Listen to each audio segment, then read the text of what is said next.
In Texas, death row ends in one place, the Huntsville death chamber.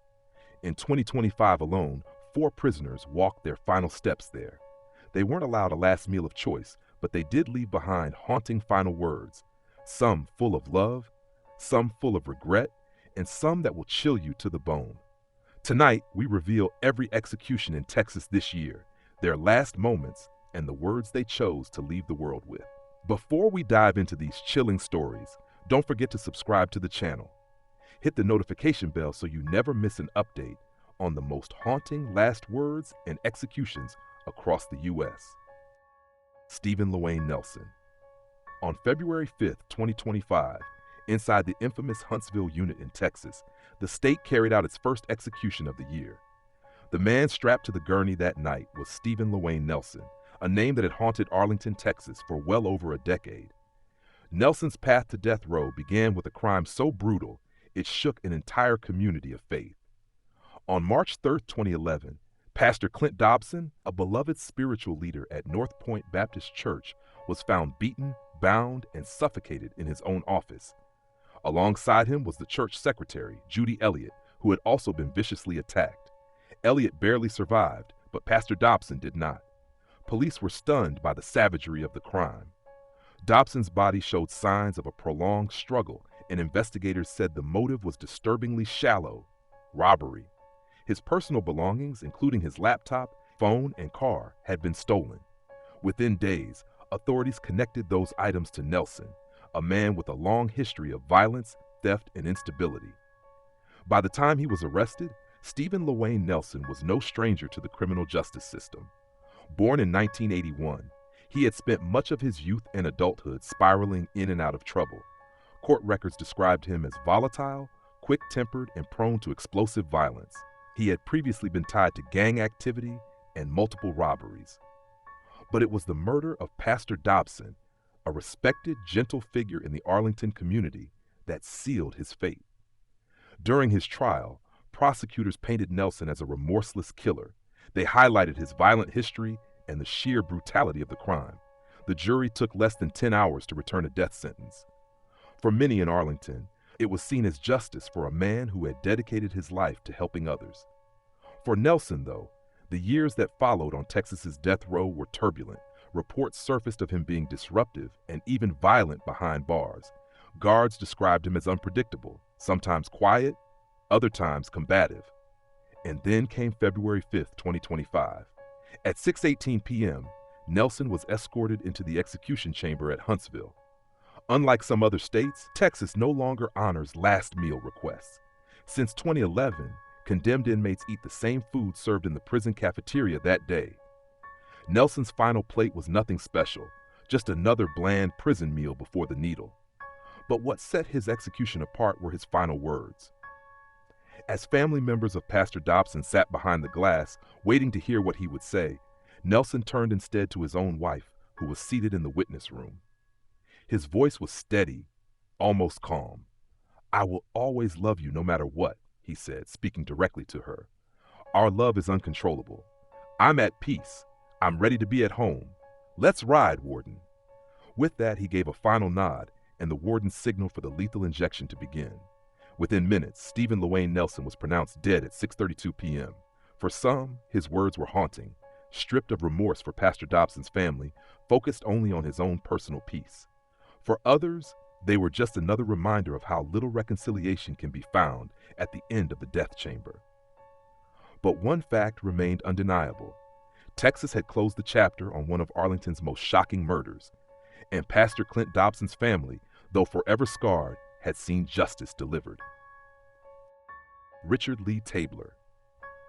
Just 8 days after the execution of Stephen LaWayne Nelson, the state of Texas prepared for another death at the Huntsville unit. On February 13, 2025, the name on the execution order was Richard Lee Tabler, a man whose crimes, trial, and years on death row became a media storm that reached far beyond the prison walls. Tabler's story traces back to Killeen, Texas in 2004. He was only in his mid-20s when he and an accomplice lured 2 young men, Rex and Matthew Backlund, the sons of a local nightclub owner, out under the pretense of settling a score. What followed was an ambush. Both men were shot multiple times in what prosecutors later described as a cold-blooded execution. The motive? Prosecutors argued that Tabler was bitter over his ban from the Backlands nightclub, and that resentment turned into rage. Witnesses and later testimony described him as reckless, violent, and desperate to prove himself. For the families of the victims, the murders were not only tragic but senseless, lives cut short for little more than wounded pride. When Tabler went to trial in 2007, the evidence against him was overwhelming. Prosecutors produced eyewitnesses, physical evidence, and even his own admissions. The jury deliberated just long enough to confirm what most already expected. Richard Lee Tabler would be sentenced to death. But his story didn't fade quietly into the background of Texas's crowded death row. Tabler became infamous in 2008 when it was revealed that he had managed to obtain a smuggled cell phone while incarcerated. The scandal rocked the Texas Department of Criminal Justice. Using the phone, Tabler made dozens of calls, including harassing state senators, threatening a journalist, and even contacting family members of his victims. The revelation led to a sweeping crackdown on contraband phones in prisons across Texas. That single incident made him a household name in Texas crime reporting, and for years afterward, his case became a symbol of both the brutality of his crime and the security failures of the prison system. Fast forward to February 13th, 2025. As the sun began to set over Huntsville, witnesses gathered behind the glass, waiting for Tabler's final words. Like every condemned man in Texas since 2011, his last meal was no different from what any other inmate in the unit was eating that day. There would be no custom requests, no steak or pie, no final indulgence, just another tray from the prison cafeteria. When asked for a final statement, Tabler did not lash out. He did not repeat the arrogance or bravado he had once shown.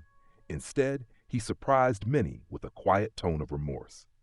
He thanked the prison officers for their professionalism, expressed gratitude to those who had stood by him, and then, turning his head slightly toward the victims' families, he mouthed two words, "I'm sorry."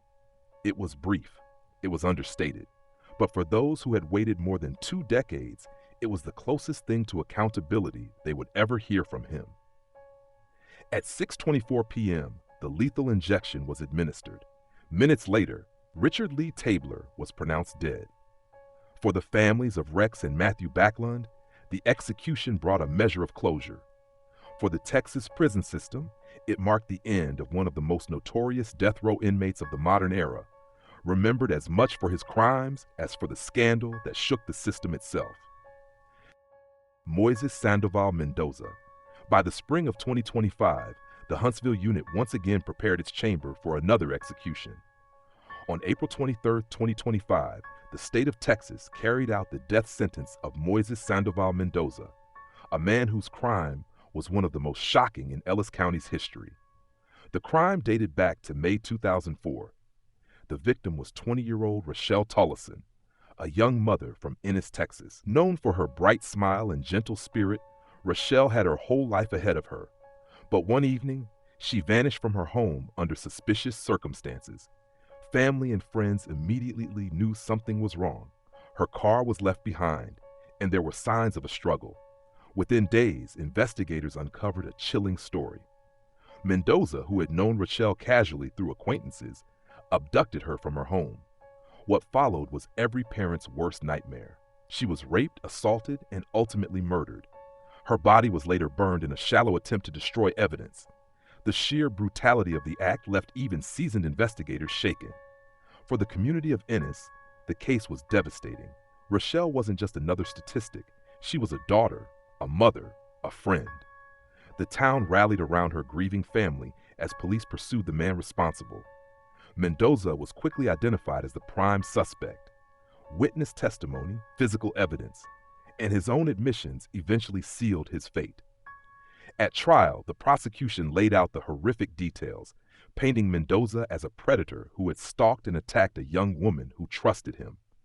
The jury did not take long to convict him of capital murder and sentence him to death. Over the next 2 decades, Mendoza's name would resurface every time an appeal or hearing made its way through the courts. But for Rochelle's family, each delay was a painful reminder of the nightmare they had endured. And then after 21 years of waiting, the date arrived, April 23rd, 2025. That evening, Mendoza was led into the death chamber at Huntsville. His last meal was no special request. Like all Texas inmates since 2011, he ate whatever the cafeteria served that day. For Mendoza, there would be no steak, no pie, no personal choice, just the standard prison food. But his last words carried weight. Speaking in Spanish, he turned toward the victim's family, who sat quietly behind the glass. "I love you, I am with you, I am well and at peace." Some witnesses described his words as serene, almost detached. Others felt they were hollow, insufficient in the face of the horror he had caused.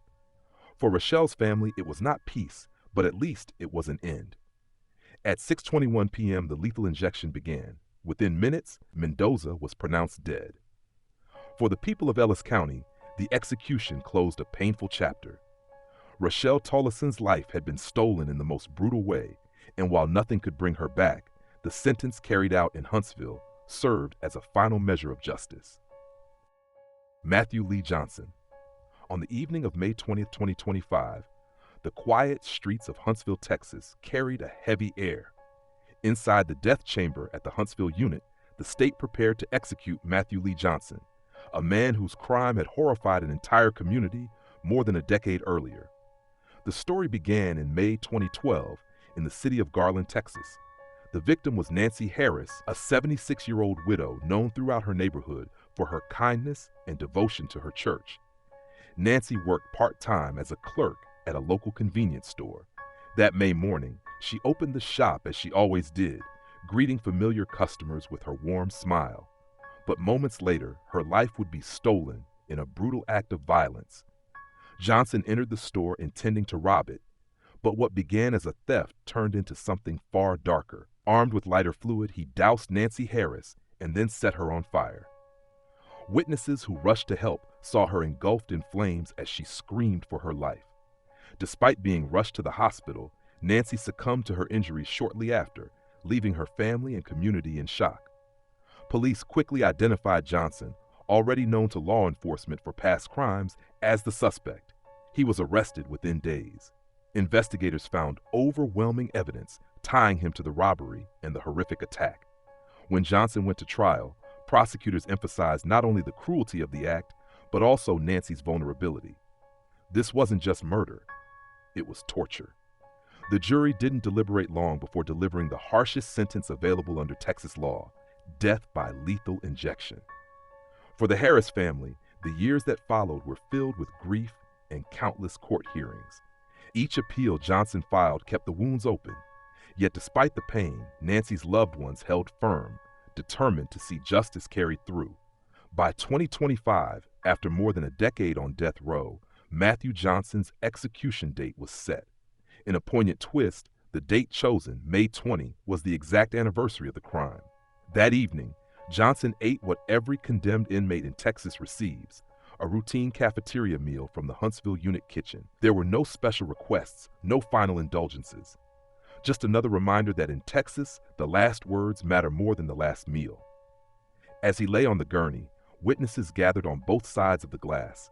Family members of Nancy Harris on one side, supporters of Johnson on the other. When asked for his final statement, Johnson's voice carried a mixture of regret and sorrow. Looking toward Nancy's family, he said, "As I look at each one of you, I can see her on that day. I please ask for your forgiveness. I never meant to hurt her." Some in the room wept quietly. Others sat in silence, unwilling to accept his apology. At 6:33 p.m., the warden gave the signal. The lethal injection began to flow, and minutes later, Matthew Lee Johnson was pronounced dead. For Nancy Harris's family, the execution marked the end of a long, painful journey. While nothing could erase the horror of her final moments, justice had finally come full circle, exactly 13 years to the day after her life was stolen. Texas remains the state with the most executions in America, and in 2025, 4 men met their fate in the Huntsville death chamber. With no last meal requests granted, their final words stand as their only lasting mark. From remorseful apologies to haunting declarations of love, these words echo in history as reminders of crime, punishment, and justice in America. If you found this video informative, Be sure to subscribe to the channel for more true crime content. Hit that like button if you think last words reveal the deepest truths of a person's life, and share your thoughts in the comments. Which of these final statements struck you the most? Thank you for watching. Stay tuned for more stories of last meals, last words, and the chilling history of executions in the United States.